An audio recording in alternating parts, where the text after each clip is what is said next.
It may feel a bit strange for Aston Villa senior players heading to a competitive match considering the last time they did, so this will be a great test to see if they can carry on their consistency from their impressive December results, especially against an in-form Manchester City side who are prepared for a fight if it means a chance to climb top of the table for the first time since August last year. So make sure you are available on Wednesday evening at 6 o'clock to witness a battle on BT Sport 1. Now for my pre-match analysis with team news. Let's start off with City.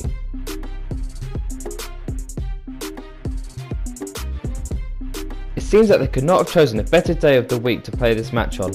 Manchester City have won their last 10 Premier League matches played on Wednesday, which is the second longest run of victories on this day of the week in the competition after Tottenham, who have had 11 wins stretching from 2016 to 2019. Manchester City have also shown consistency in other aspects too, showing how a level of consistency in recent weeks can be so effective in such an unpredictable and tightly contested Premier League season. Guardiola's men were as low as 15th at one stage in the campaign and have only occupied a top 4 spot for less than a week throughout the 2021 season so far, yet they suddenly find themselves with the title race effectively in their hands. John Stones has been a key player to this, having been exceptional both ends of the pitch.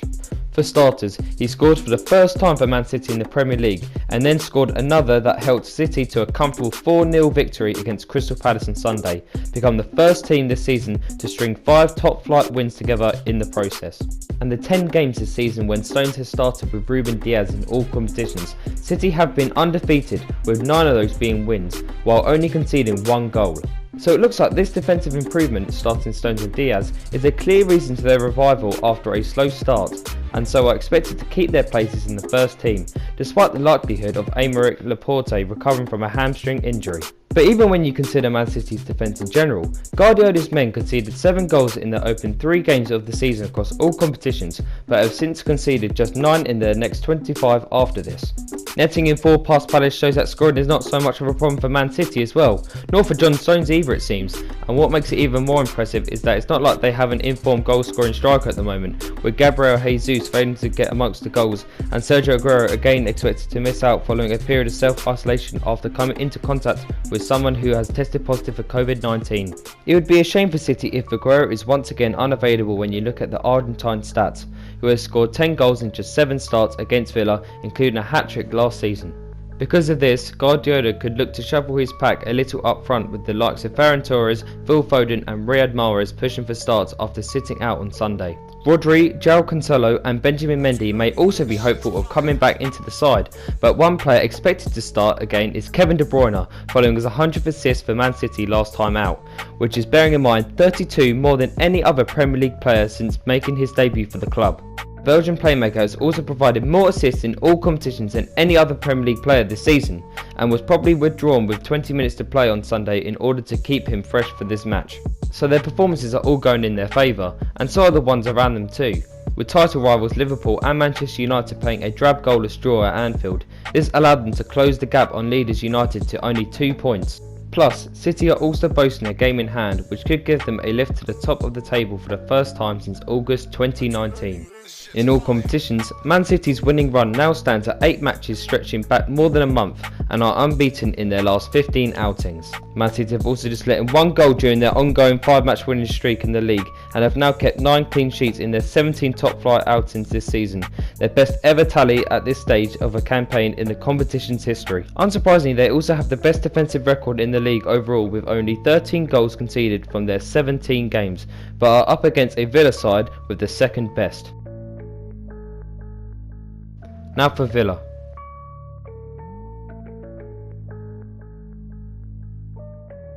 The Villains have unfortunately played at least 2 fewer games than anyone else in the division due to COVID-related postponements. 10 first-team players tested positive, but who those players were and how badly they were affected remains unclear. Well, surely every player would have been at least affected from the Villa training ground being forced to close for 10 days. Trezeguet is the only confirmed case, looking like he will miss out, while Wesley is still absent long-term too, but the break should have given Ross Barkley the chance to get back up to speed following a thigh injury. Villa fans will be hoping that Jack Grealish, more than anyone, is available of course. The one of their own Villa player has been directly involved in 12 goals from his 15 Premier League games this season, which is the most by a Villa player in the first 15 games of a top-flight season since Dalian Atkinson in the 1992-93 season, who also played for Manchester City. But even with their problems with COVID-19, their tally of 16 goals conceded from 15 games is still respectable when you consider the fact that they have also scored as many goals as Man City this season in the league in 2 fewer games. Wednesday's match will be the first time Villa's first team side have played since New Year's Day following their outbreak of coronavirus in their squad, with the club's only match since then being their valiant under-18 youngsters knocked out of the FA Cup by a strong Liverpool side. Villa's last first team result was another trip to Manchester as they fell to a 2-1 defeat at the hands of Manchester United. But to be fair to them, they have faced Chelsea, Manchester United, Liverpool and now Man City consecutively since then, and given Man City's form in general, and indeed in this fixture, Dean Smith may not be expecting too much from their trip to the Etihad. Villa have lost 14 of their 15 Premier League visits to Man City, including each of their last 10 in a row by a 33-4 aggregate scoreline. However, there is more reason to be optimistic this time round than on many of their previous visits, with Villa still sitting in the top half despite their games in hand. Remember, if Villa had gone to win those 3 games in hand, they would be right up there alongside Man City in the title mix. Having a good month in December has probably benefited them this, winning 11 points in the Premier League that month, which is their most in a single month in the competition since April 2010 when they got 13 points. Smith's side has been particularly good away from home, with 5 wins from 8 Premier League games on the road this term, as many as they had managed in the previous 49 on the road in the competition. And who wouldn't want to see a side like that clash against another that has the best defensive home record in the league this season?